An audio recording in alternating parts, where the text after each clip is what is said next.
mostly tonight we will do a Q&A format where I lead the questions, and then if anybody wants to chime in or ask something specifically on the questions that I've already alluded to Tim. I didn't hide anything, no secret here.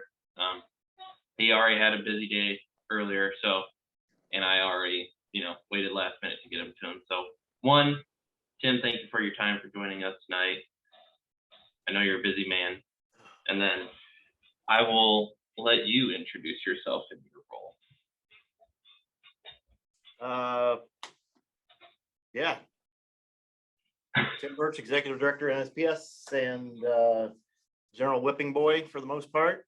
So, no, looking forward to your questions and seeing what what lies for the future. I mean, we talked. We can continue our conversation from the spring meeting, which with the young surveyors. I mean, bottom line is you guys are the future, and we need to keep pressing that. So for those that are going to watch this and aren't aware, what typically is the role of the executive director with NSPS? Right now, it's answering a lot of questions. I think, unfortunately, we've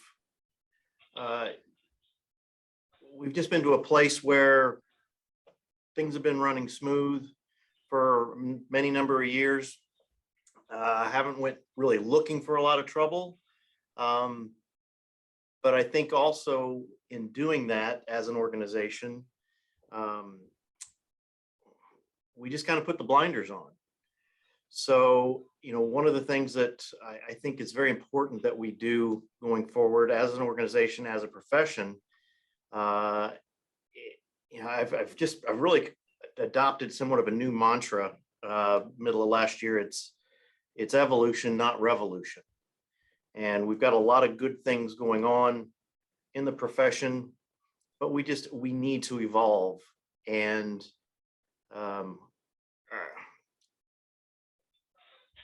so basically that means moving forward on a lot of things. It means the way we communicate. It's the way we conduct business. It's the way we operate as a board, as an organization. We have to be lighter. We have to be nimbler. We have to be faster on our feet. And we have to change the message up. Unfortunately, today's town hall was a good example of how still some of the old guard, chattering in the back about how, this is the way it's always been. So why should we change it? We have to. We're going to have to survive. So my day to day has been, if somebody's got a question, we try to get it answered. If somebody wants to know something about something, we try to get it out there. But we're also trying to, I think that's part of what a lot of people don't know is, we've got 14,000 plus members. Oh, well, let me revise that because I got the signed MOU from Mr. Warren Smith today for California. So that'll add, I don't know, Rob, another 1,200 members, hopefully, something like that. Let's say 1,100 at least. 1,100, yes. It's okay. So we got, just say 15,000 members. And this is an office of 4 people. And it's also administering a CST program. It's also administering a hydro program, TrigStar, and now a whole revamp of CFEDs.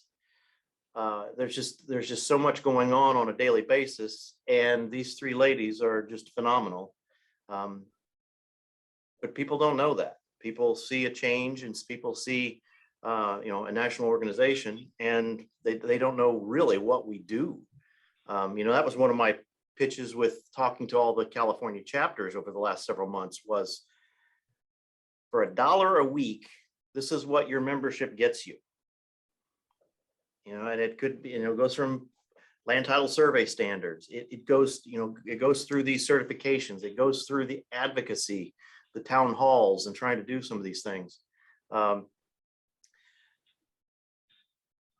And part of the problem is that we've got so much in our faces these days that people don't really listen.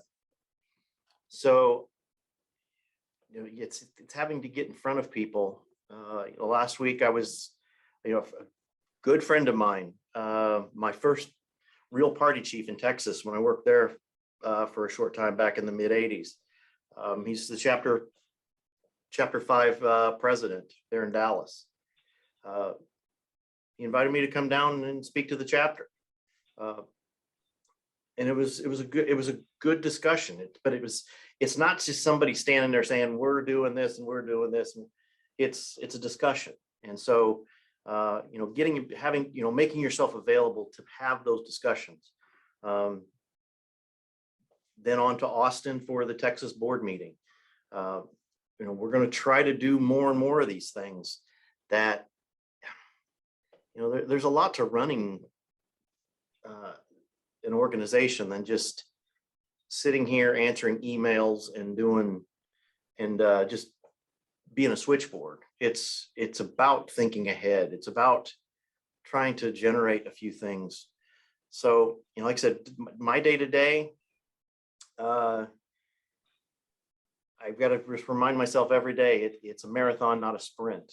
And we're to the point now where, I have to remind Trish, Christina, and Sarah that the same thing, that we can't face the same burnout that a lot of people are facing. Because if we burn out, there's nobody behind us.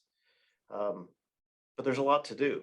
And we just got to keep trying, got to keep going. So day to day, that's not going to stop. I'm anticipating that we're doing what we can to get that message out, and it's continuing to refine that message.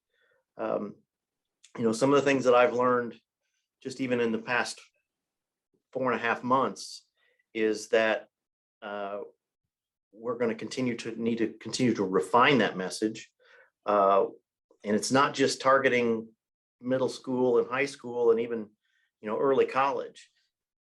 It's how do we craft that message for that 25 to 30-year-old that has their master's in basket weaving and then figured out that, wait a second, that's not the profession I wanted, that I like to be outside. I like to have challenges. I like to game. I like to do these things. I see things spatially in 3D, but I'm tending bar.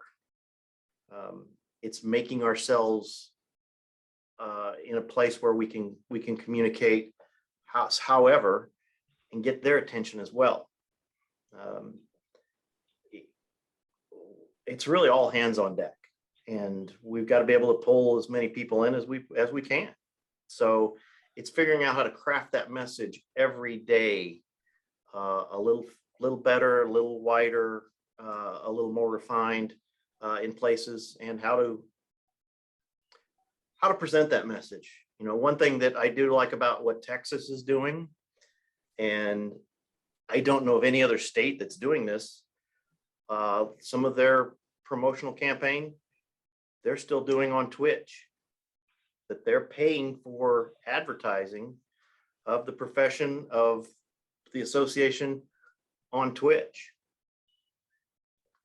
Like I said, if somebody else is doing it, I don't know about it, but it's thinking outside the box like that I think we've got to be able to present across the board.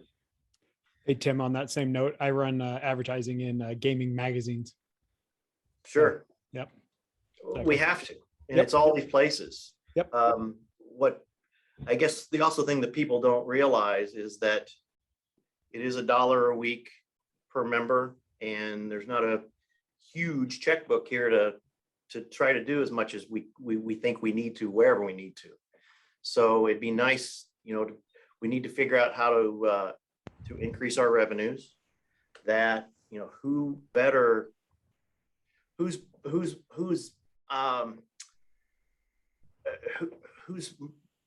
coming out on the better end of this booming economy right now than the vendors, the suppliers, large multidiscipline firms. I mean, I would love to get into the checkbooks of these big multidiscipline firms that are relying heavily so much on the surveying community to save their ass on so many projects. You heard that first, Rodney. So you better be writing him a check tomorrow. So, unfortunately, they're quick to write checks to ACEC and ASCE and a lot of these other ones, and sending all their people, sending all their engineers for continuing ed and things. And it once again, we still don't seem to fight for the value of what we bring to the profession and what we bring to the entire table of development and infrastructure. So it's just finding ways to promote the profession in that respect as well. And trying to, that's one thing I've said during most in my presentations, either in person or online, whatever, that part of this is a listening tour. And what do we need to do? How do we need to communicate better? How can we change our message to where it's better received? But we still have this problem where it's amazing to me the number of surveyors that don't know we have a datum change coming up. They don't know anything about Legato. They don't know anything about Davis-Bacon. It's just that they're oblivious.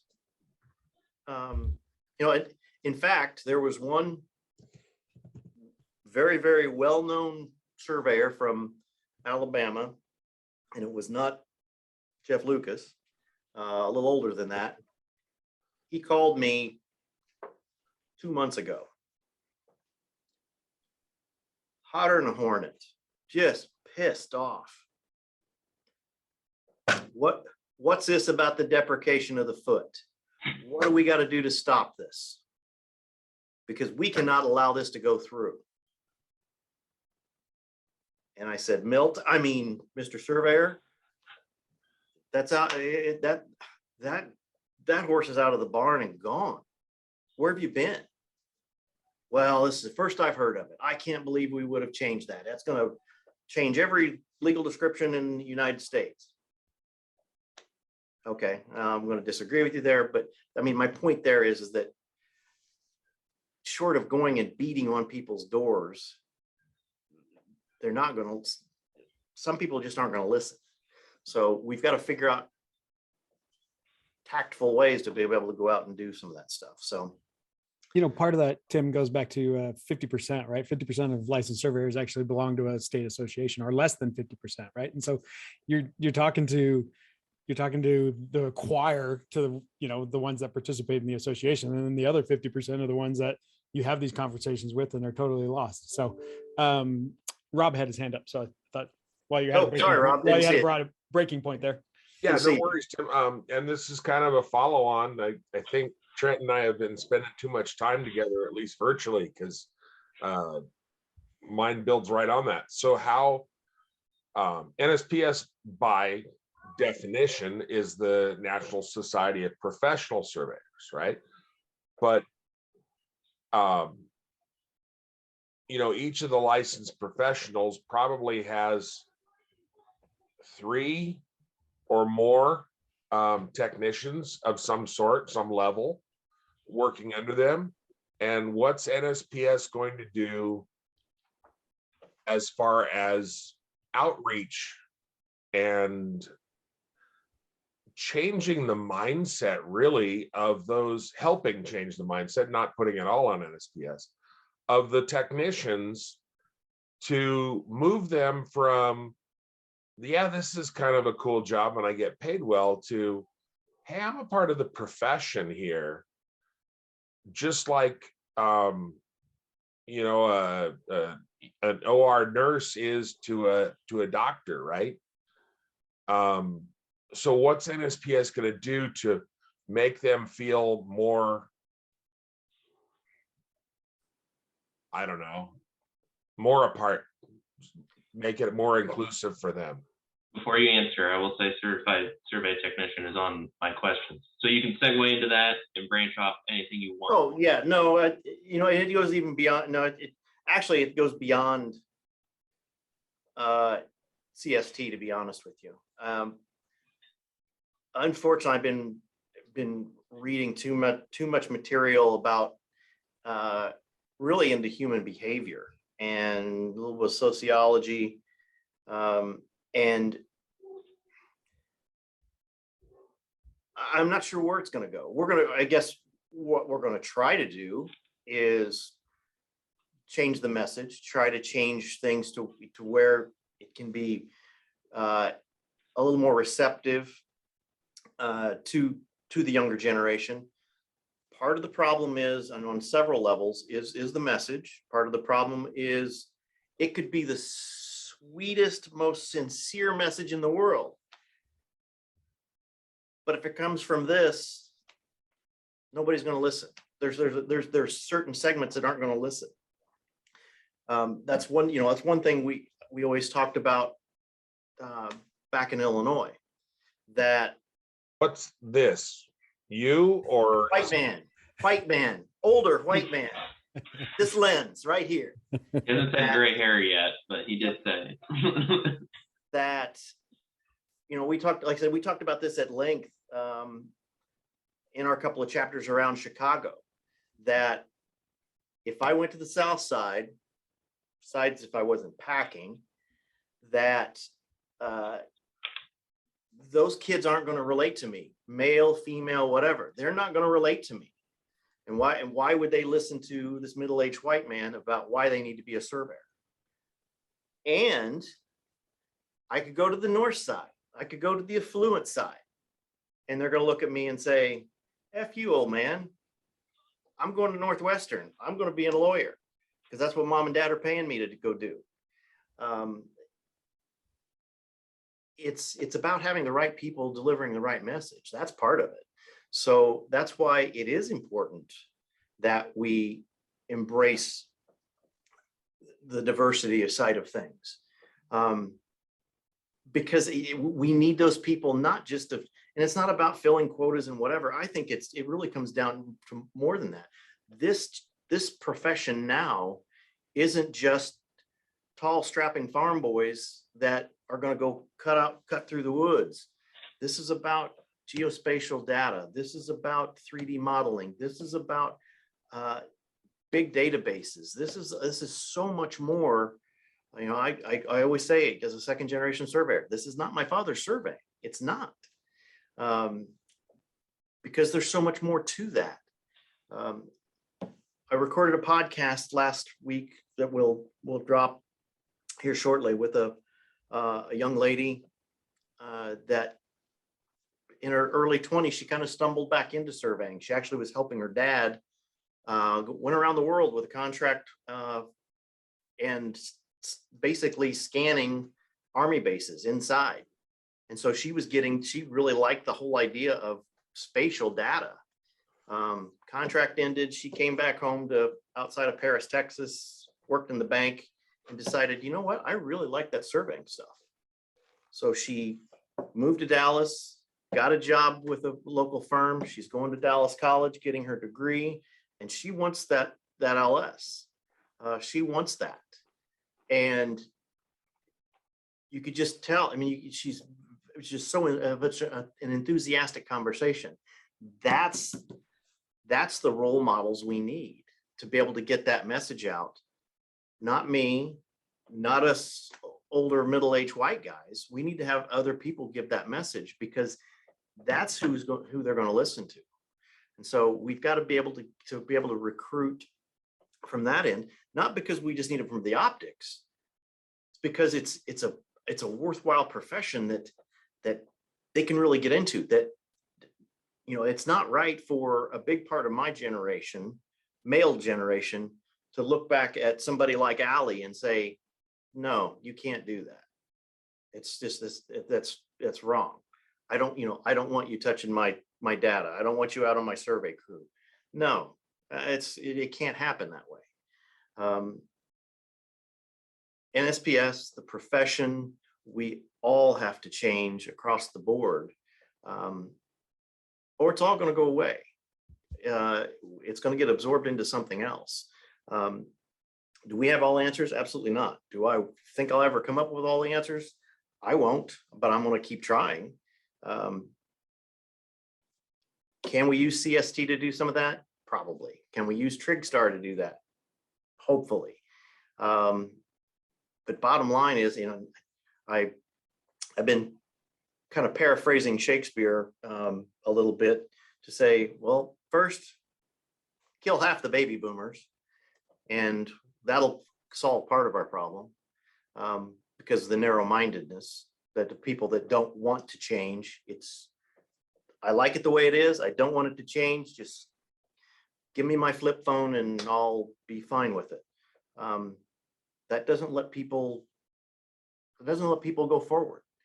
And that's one thing that I've said to the young surveyors often, and I say in all my presentations, especially when I got pictures of the young surveyors,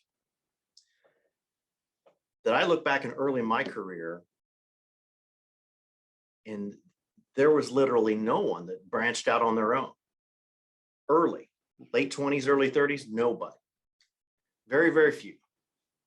But now I look at a group of young surveyors, including young women. I got one picture from when the young surveyors were together in 2018 in College Park for the international young surveyors, and this group of women, young women, and there's 5 or 6 of them that are sole proprietors, or they run a surveying business. And I'm proud of the profession when we can show something like that and say, this is what we're capable of. And for the people, the ones in our profession still that won't let that happen, shame on us. Shame on us. So before you keep going, I want to add into that too, because no, part of I go first. I go first. Yep, you're good. So this is kind of one of my questions, and I really wanted you to touch on this because you came into our YSN meeting, and everything you said here is obviously what you said there, but what is more or less, I'll do this. I am also one of those, but I'm also younger. But what more would you like to see from like YSN then, or how would you like to see NSPS and YSN integrate with that? Well, let's go down the YSN trail for a second.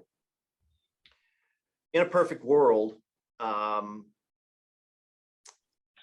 would like to see every state embrace YSN a hell of a lot more than they have. I fought tooth and nail in Illinois for as long as I was there and couldn't get the association to back it. And because of that, then they wouldn't back it. So the old guard in Illinois wouldn't back it.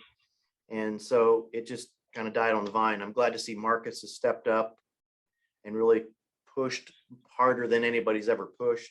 But there's still some states that just won't help. So I'd like to see more states bring people to the table. The other part I would like to see is I would like to see more empowerment within some of these young groups, and have more Netties, have more Sarah Walkers. I'll even say Allison Tierney. I like Allison. The Cassandras. There's a lot of powerful women out there, young surveyors, that they need to be given a chance to lead, given a chance to be out front. And I'm not saying that the male part of the young surveyors is not allowing that to happen. I think we need to keep pressing from all generations of how important it is that they come forward and that they have an opportunity to be part of something. Okay, I'm making sure David Anderson's not on here. Good. I like David. Good guy from Georgia. But if we're not encouraging that from our leadership at national, And I think Denver was trying. I think James is trying. Jacob will be just fine. Nolan, I know you're a big proponent of it.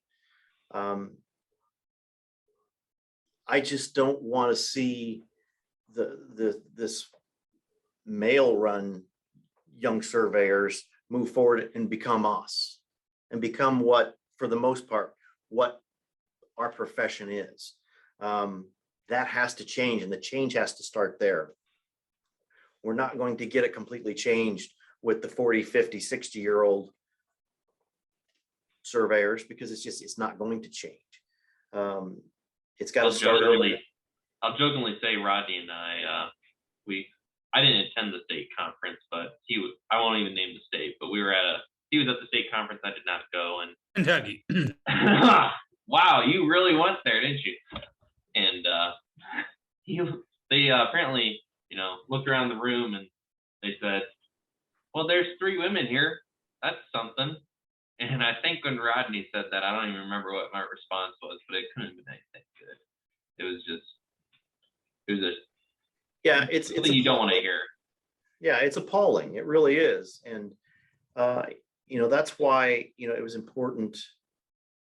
That's what I liked about why I feel like we tried to turn a little bit of a corner with this last spring meeting with the student competition, with the young surveyors, and for those in the established guard that would commingle.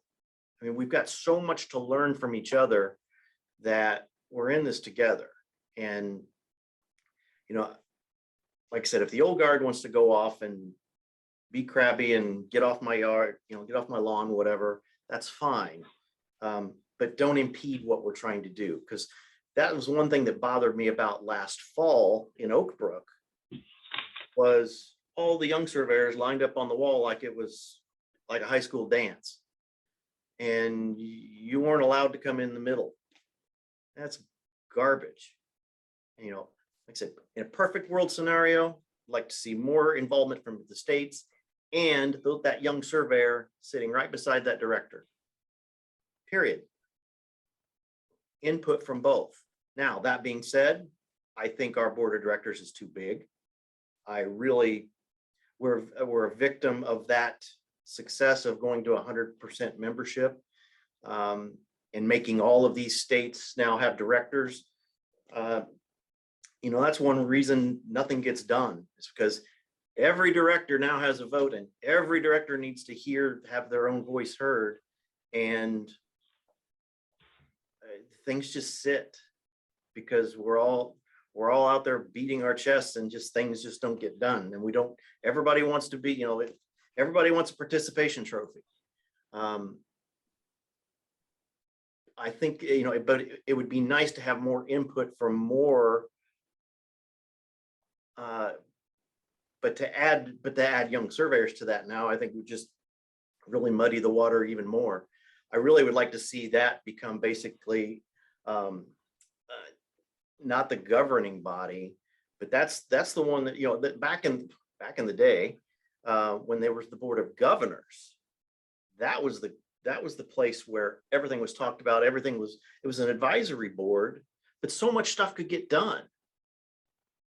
And then you brought that forward to the board of directors, and they boom, boom, boom, boom, they took care of stuff. I would really like to see, I'd really like to see more involvement with the young surveyors with the directors. But there's just going to be some directors that are going to go, nope, I don't want the youngster sitting here with me because I'm making the decisions for my state. Simple as that. I'll get on Tony then. I'll write him for you. Well, I mean, yeah, well, and there's nothing against Tony. Tony, well, Tony's one of those that would like you to sit next to him. But there are other ones, Oklahoma, that there needs to be a change. There are some directors that are very, very ineffective, that they are, when they do show up, that they're there for 2 trips a year. And they don't really have that much to say or much to want to do with what we're really doing. enough to really make a difference. And I think those are the places where they need to get out of the way and let somebody younger come in there that wants to be engaged, that wants to help make changes, that wants to be part of some things. So I'll take a breath. Rodney, what you got? So I guess the message that you're saying, and I agree 100% with respect to there needs to be a uniform message. I guess my question is with respect to time, the old guard won't get out of the way in time, that the time that we have to replenish those ranks, so to speak. In my opinion, I mean, you're talking, if you just go by years of expectation of how long someone's going to be in the profession, 30 years is about 10 years, 20 years too long. So I guess my question is, as far as developing that message, every committee, we all know this, that being on a committee, you're only going to get, and you should only have one or two really firm objectives to get done that year for them to be really accomplishable goals. And this is one of the things that I've noticed even within our state society is working, as I have in the Workforce Development and Outreach Committee for now 4 months, I guess, 4.5 months. One of the first things that I made a comment on, and looking back, it was probably an ill-timed comment, but we had produced a video from our state society that we were promoting, and it was all this. It was all old white guys essentially. And my first comment was that needs to be taken down if that's our message. That's not our message, but that's what we're promoting. We're promoting with QR codes and passing out flyers and sending web links to check out these videos. And what we end up doing is discouraging 50% of the people in the room automatically. And then through those endeavors, now we're playing catch up and saying, I'm sorry, or it's really not that way, when in reality, it really still is that way. It's important, I think, for the state societies and the individuals who agree with this message to then take it and push it as far as we can within each state. I just don't know. I don't know who's going to be receptive to that, and how long that would take. And I can only look at our board. One of them's on this tonight, but with our directors, it is clear they don't want to change in a lot of ways. It is absolutely clear that they're fine with how it's always been, because it doesn't affect them really in their own backyard, and they don't put in the time or effort to want to even address the lack of diversity and that issue, and then what the future looks like. And I say that because I've been surveying 25 years, and for 25 years I've heard the same thing, that we're a dying profession and we're eventually going to get replaced, right? And that I do believe it'll eventually come.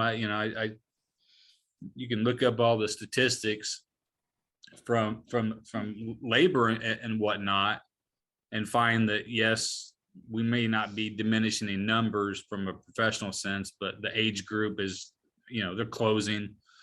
14% under 35. Everybody else is above that 35 age range. So that information is more telling, I think, of how bad this fight will be with what you call the old guard, because I do believe it's going to have to happen for some of these states to make any inroads in changing the way things go. I do appreciate the honesty about the social aspect of learning about that, because I think that's probably been the most fascinating thing in the last 5 months is reading about how people behave and what makes them behave that way. And my wife, some of the people on this call know, she's a licensed clinical social worker, so I go through this nightly, it seems. But the behavior of why people do what they do you know, that's what we need to learn. And as surveyors, we're never taught that. We're never taught that in school or on the job. It's more so, I mean, if we're dealing with anybody, we're dealing with the, you know, the asshole contractor, you know, the superintendent. And we need to learn a lot more about that. We need to learn about who we're talking to and why our message needs to change. And I'm concerned with the age separation and demographics that we're up against with that whole situation. Oh, and I agree. I mean, a couple of quick stories, which lead to some comments. Early in my career, I went to a chapter meeting and they went around the room one night about potential topics. And I was recently licensed, but one thing I said was, how about we get somebody in and talk about business, whether it's business writing, a little bit of accounting, bit whatever. And I'll never forget him. One of the old guard from the western suburbs of Chicago looked at me and said, "We don't need any of that. Surveyors are historically bad businessmen, and let's keep it that way." Okay. And this was a guy that he was one of the most prominent western suburban surveyors, and I just no. Second quick story is that, and it was this last February at the Illinois conference, workforce development. And a guy stands up and says, "Well, we hear about all the polling and all this, and we got to do this with the millennials, whatever." He said, I've had my firm for 30 some years. I've got 3 other LSs that are north of 55. You're telling me I got to go out and find somebody right now and train them to get up on this business, or it's worthless. And so the moderator asks, "Okay, so what was your plan to begin with?" He says, "Well, I'm probably going to shut in the next 3 years. Nobody wants to buy my business, and you're telling me I have to go hire millennials to take it over." He says, "I'll just shut it." And I really want to turn around and say, okay, so you want to blame the profession on the fact that you're a bad business person and you didn't plan ahead, that you didn't do any estate planning, that you didn't plan for any kind of succession.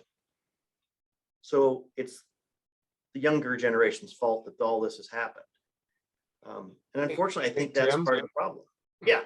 Don't worry about him. He's going to sell his 3 TopCon GTS 3Bs for what he paid for them and retire on that. It's frustrating to know that we've got that side of it. Now, Yeah. let's back up a little bit, because I think there's another bigger part of this. We seem to want to concentrate on this graying of the profession and yes, all of the numbers that I've been looking at for the last several years, and it really just points to a license Armageddon of somewhere in the 2028 to 2035 range, where somewhere between 40 and 50% of our licensed surveyors are going to be gone simply by attrition, whether they move to Florida, move to Arizona, move to Texas, or the Grim Reaper come and gets them. They're gone. And yes, we are not going to replace them anywhere near as quickly as they're going to fall off. That bothers me, but it doesn't bother me as much as what really bothers me. We can track those numbers simply because of licensure, because we've got their ear tagged with a registration number and we know how old they are and we know what they're going to do. What about our technicians? We have no idea how many technicians we really have out there, the unlicensed people that we're going to lose in the next 5, 10, 15 years. The firm I left in Chicago, we had 5 party chiefs. We would have hired at least 5 more if we could have found them, but that's another story. 4 of those party chiefs were right around 55, if not north of that. And probably have 5 to maybe 10 years left in them, depending on the ones that are doing construction staking, the ones that are doing boundaries and topos. So there's a good chance in the next 10 years, there's going to be a lot of firms that are going to be losing field crews, that are going to be losing older CAD technicians that have stuck around. We don't know. We don't have numbers to back that up. All we can look at is the demographics of everything else, and just by interpolation go, yeah, you know, you think we're hurting for CAD techs now? You think we're hurting for field techs now? Give it 5 to 10 years. And we're all going to be shitting bricks. Going back to that Census Bureau though, so there's 35,000 licensed surveyors, but there's about 55,000 survey people associated in the survey profession. So somewhere in that number, right? And those 35,000 licensed surveyors are between the government and public side, right? So, Yep. I mean, there's probably 15 to 20,000 technicians is probably a good round number. So yeah, it's, again, take that same mathematical numbers, right? 40, 50%. So there's another 10,000. And I'm not predicting anything. I don't want to be predicting anything. I don't want to be Nostradamus here. But what if we get anything that resembles 2008? We can't sustain what we're doing in the economy right now with inflation, with pricing, with everything. Something's going to give. And having lived through 2008, 9, 10, 11, that I know a hell of a lot more field and CAD technicians that left and didn't come back to the business than I do of licensed professionals. So if we get any kind of bottom out, just stack that on top of the attrition. So that part of it bothers the hell out of me. That we have to change our message. We have to figure out how to go about getting more people into this in this profession. Because not one, because I think it's self-protection. I think it's, for me, it's a great profession. And anytime, we all know this, anytime you get in front of somebody and you really explain what the hell we do, most of them light up and go, that's cool. That's what I want to, you know, that's something I would be interested in doing. Now, the problem is that we don't do enough follow through to make sure that that person, we get them completely in the door for the most part. So that kind of leads me back to another thing that was said earlier, and I neglected to answer it. I don't know if I can get this done. And I think if anything, I'm in a position I could get it done. It's just a matter of how much people want to bitch and scream and moan about it. The initials stay the same, but it's not, because so many of our professionals say, yes, it is the National Society of Professional Surveyors. You're representing me. I've got the license. Screw everybody else. There are actual old guard members that say that. I think it needs to be, whether it's in name only or if it is an actual legal change, the National Society of Professional Surveying, because we cover the whole frickin' umbrella. Your secretary, your administrative assistant that's typing up legals to convert and scan and throw into your Alta surveys. That's part of the survey team. Your technician, any of your technicians, part of the survey team. You got somebody looking up legals at the recorder's office. That's part of the surveying team.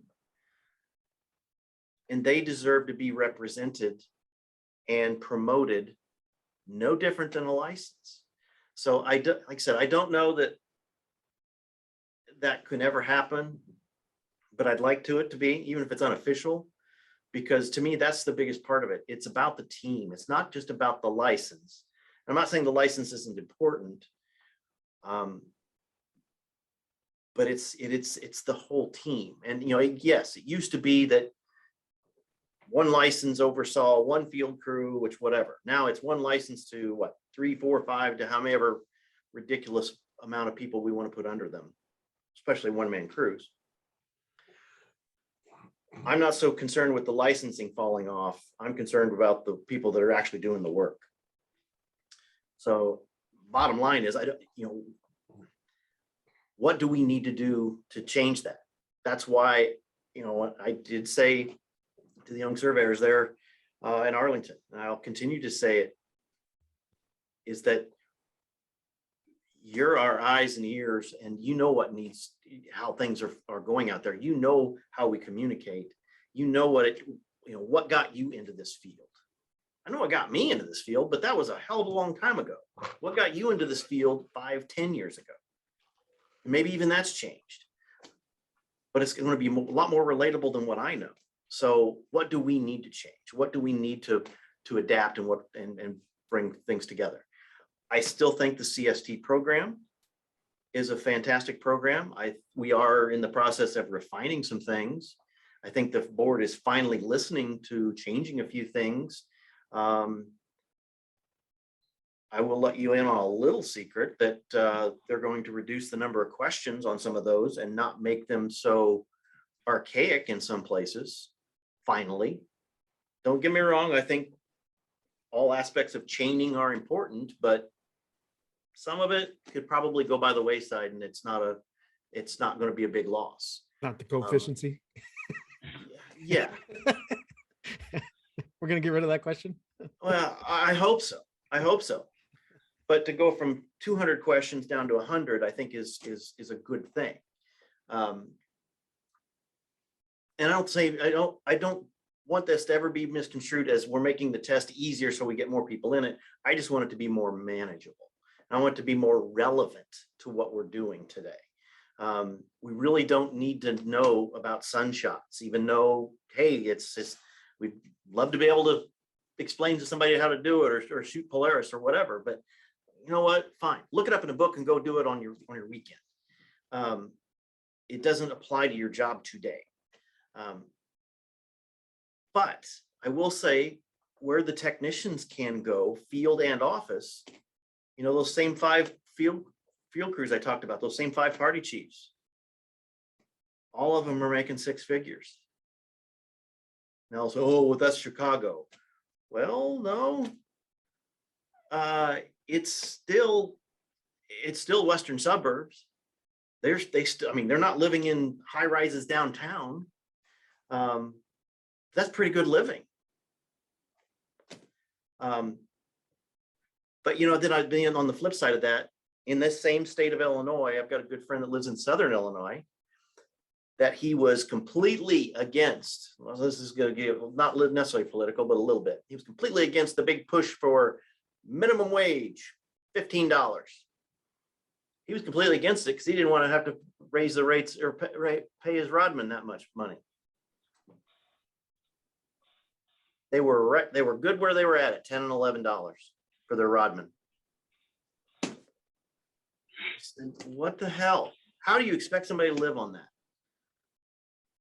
So, like I said, that we can get political or philosophical or whatever, but until we change that mentality and pay people what they're worth, and don't get me wrong, it's got to work both ways. The employee has to they have to provide a good value, but unfortunately, life isn't quite proportional or scalable. That whether you're making 30 grand a year, you're making $300,000 a year, gas is still $4.50 a gallon. Health insurance, Tim, health insurance is still 10, 12 grand a year. yeah, Yes, sir. the mentality that needs to be changed in some firms and in some places, it appears that it's a statewide issue, is that an entry-level position in land surveying should not ever be a minimum wage job. It should be a considerably higher than minimum wage job. So the minimum wage change, if it goes from, 10 to 15, well, our entry level surveyor position should go from 20 to 25. And if you're, for any of us on this call, if you're worried about this, as Tim showed us earlier, and the person we're talking to not being able to relate to us because of who we are, don't worry about that. They don't care how much we know until they know how much we care. So reaching out to these people and whoever it may be, I just saw yesterday one of my former mentees, and he came to work for me as a student 4 years ago, and had the stupid idea to become a civil engineer. And I got him to come and spend about 10 minutes every other day, come back to my cubicle and just talk about stuff. And I laid out the opportunity that's available, because I told him to look around our office and see who he sees. Mhm. And I said, look, what you see is a bunch of old guys. And whether they're white or Hispanic or Black or Asian or whatever, it doesn't matter. We're a bunch of old guys. And the opportunity for you to advance in the future and have and be in a leadership role is there for you. And let's talk about how we move you forward. Exactly. And, when he walked into the office and saw me, he came over and gave me a big hug. I will say we always try to keep this to an hour, and I love that we've done more discussion than Q&A, because I love podcasts and everything, but this has always been more of a let's talk and let's get together and have a discussion than just boring old Q&A. So thank you. So anybody else, as we approach the hour, has a comment, question that wants to chime in? We're getting close to 1 hour. So I know Ethan, you've been quiet. Robert, I saw your mic just popped on. So Yeah, anybody I talk too much as usual. But is there anything else then, Tim, that you would like to say before we get close to the hour? Well, I'm sorry I shot your questions all to hell. That's okay. I enjoyed that you did. So that was one thing I made up my mind a couple weeks ago when you asked me to do this, that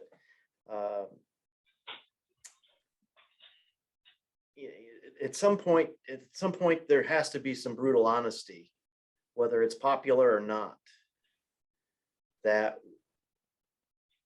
we need to rip the Band-Aid off sometimes to realize that wound that's there needs to heal. And we've got a lot of wounds. And it's, a bunch of them are self-inflicted. Some of them are, based on our environment, is based on sociology. But bottom line is there's a lot of work to do. And so it's something that just needs to be said. And like I said, I'm probably not going to be real popular with some of our directors that I think that need to go. I'm not going to be popular with some of our committee chairs that we've got to do something. We've got the technology, we've had the technology, but especially now we've proven through the pandemic that we've got the technology. Get on a Zoom call 2-3 times a year and do your frickin' committee work. Have these kind of conversations to get your committee work done. So when you show up twice a year for your free trip, you're not taking 4 hours to look around a table at each other and go, what are we going to do? Get that work done beforehand. Get it done. Bring it forward. And like my wife has heard me yell for many, many years, I'm full of ideas. Not all of them are great, but at least throw the ideas on the table and let's see what works. Throw it against the floor, throw it against the wall and see if it sticks. Hey, Tim, Amanda was on here earlier and she's apparently disappeared. But maybe you could suggest monthly updates, like progress reports. Oh, there she is. Yeah, she just jumped back on. The universe. Monthly updates and progress reports from your committee chairs. And Amanda, your ears must have been burning. Yeah, what are we talking about? I'd said that, well, you were on earlier and then you disappeared, but maybe you could ask your committee chairs to provide you monthly updates on their committee activities and the progress that they're making on their particular tasks that they're assigned. Yeah, you probably read my mind as well, Rob. That's exactly what Bob Akins and I are doing. We're with helping him build the strategic plan. We're actually engaging with each chairman and having them present to XCOM over the months while we're not in session, and getting some work done between meetings. And I want to take it a step further. And just haven't been able to had time to implement it yet. This is going to be calls to all the state execs that, even if there's nothing to talk about, even if there's nothing going on, just to be able to make that proactive call to each of those state execs and say, how are things in Iowa? How are things in Vermont? Because God knows they're not calling us for anything. And they're not promoting our stuff. They're not talking to their directors. The directors aren't talking to them. If we're going to be an industry partner, we are going to need to be more proactive and go out and make that call. And just be proactive in starting that conversation. Because it is a two-way street. We can sit here and say, well, they're not calling us. Well, guess what? We've got all these other things going on. You see news and views every week. You see all these things, but nobody's doing anything. No, we need them to rally the troops to vote. We need them to get the information out. If you're not going to bother to read a news and views, well, read it through your own society because they're promoting it. They're circulating it. So we've got to do a better job with the community of association and provide them those opportunities, provide them that content. So it's very important that we do that. Hey, Tim, that's something Just we quit talking do. about it. That's something we do at Westfed when we send out the meeting minutes and all that kind of stuff and the follow-ups to each one of the meetings. It goes back to the highlights and all that kind of stuff. It goes back to the director that's associated with the state and the executive director. So that way everybody has the information disseminated, right? And so then they can take that same highlight information, drop it into their news and views and that kind of stuff. And so, yeah, it's something that that we do at Westfed. So it works. It's got to be done. It's going, and that's, unfortunately, that's something else that somewhere down the road, we kind of lost our way on getting that stuff done. Yeah. That if it didn't come through the phone or in the door, it wasn't dealt with. Yeah. And so, it's just, it's a normal muscle memory thing that we've got to change. It's a hitch in my swing that I'm going to keep slicing unless I make a change. And so that's one thing we have to do as an organization. We have to be better. And I think if we make the effort to be better, the other directors, other affiliates will either rise up, or it's going to expose them for not being, what we want. And it's going to show where the weaknesses are. In California, we have a monthly e-newsletter that goes out to at least all our membership. And I'm not sure if you get it also, Tim, but not yet. We have quarterly quarterly meetings of our board of directors. And what I tried to do last year when I was president was just list in the bullet points items of big deal issues that we accomplished at the board of directors that for that meeting in the next issue of the e-news. So I think that's something that we should probably start including something with things that the NSPS is doing in our e-news as we move forward also, you know, things that are accomplishments as we move forward. Yeah, and I look back at all the things I wanted to try to get done, even in, the first 30, 60, 90 days. And had a few setbacks. I mean, myself personally, and then moving faster than I was going to have to move out to this area. Hey, hot real estate market. I guess you got to take advantage of it. I didn't even have to put my townhome on the market. But bottom line is this stuff still needs to get done, and then we've got to pick it up as quickly as we can and as fast as we can. Nolan, really quick. Let's see, student competition is going to be the same for next year. We are going to do the same scavenger hunt, and then we're probably going to move the activities around, maybe go to one park that's close. We're working on that, but it seemed like that worked, especially with the scavenger hunt and having that format. Would love to see other states and other young surveyor networks pick up that scavenger hunt format and use it in your own locales. Have them go chase down monuments. I think that would be something that's really cool to do locally as well. Goals for YSN. I would like to see that group grow so much more, become much more visible, and allow us to help, whether it be the website, whether it be communications, whether it be, whatever. There's a lot of association management stuff that could help you be better as a national group. Let us help you. Like I said, whether it is just even keeping an eye on membership and helping disseminate stuff to all of the groups. We want to be able to do that to help. Promotion, I think it's going to have we're going to have to figure out more ways to promote. And we've got to be thinking out of the box for a lot of things. And that's why we've got to listen to the younger groups that want to be able to hear these things. Politics in the PAC.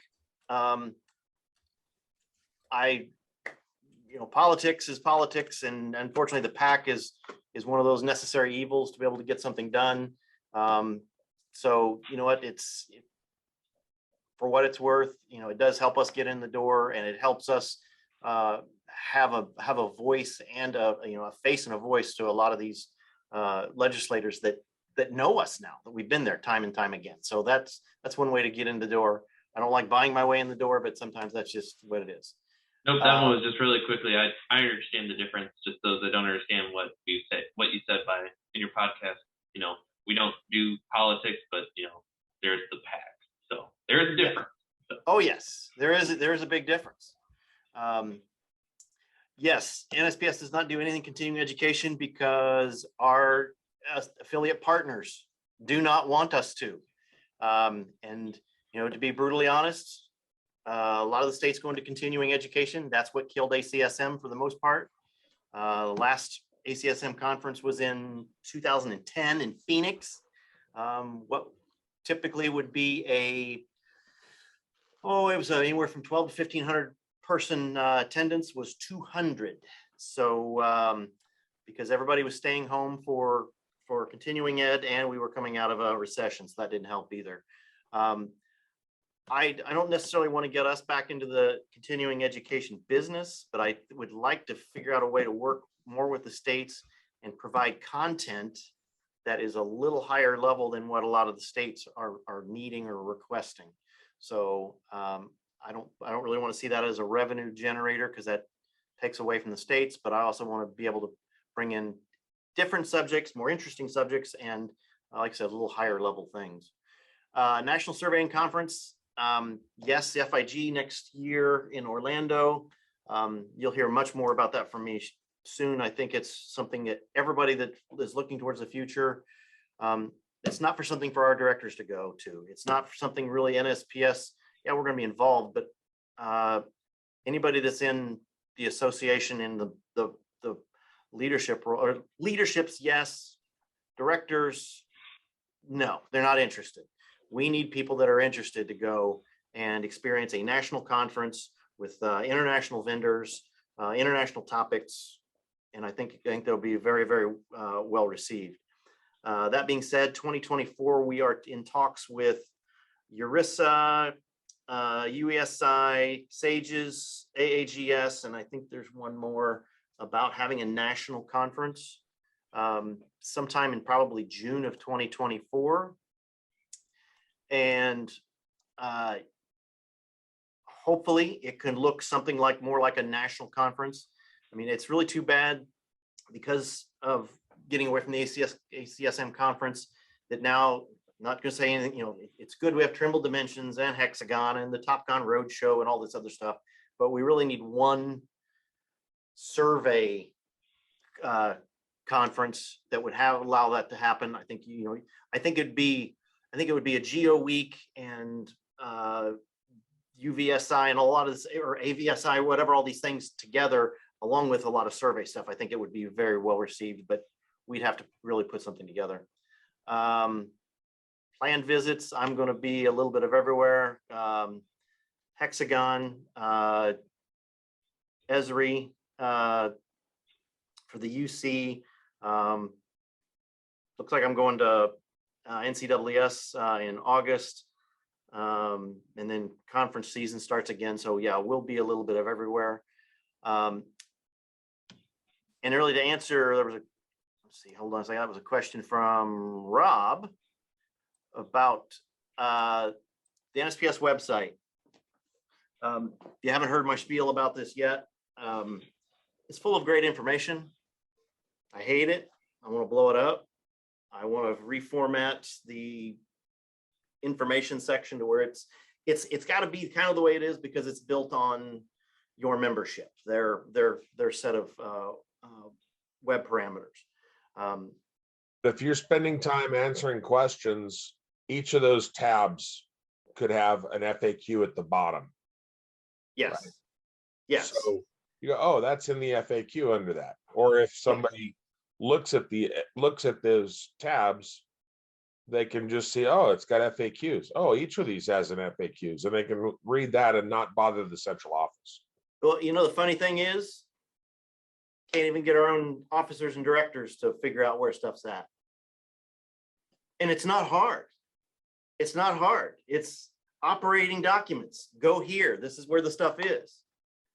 But I had that request today on operating documents. And anyway, I think our page needs to be a landing spot, and it's going to be something. I've promised people it's not going to be CNN, it's not going to be ESPN, it's not going to be TMZ, but I think it needs to have social media feeds from our affiliates, from our vendors, from our group partners, and other up-to-date information. If somebody wants to know something about what's going on in surveying right now, they'll go to that spot and be able to gather that information.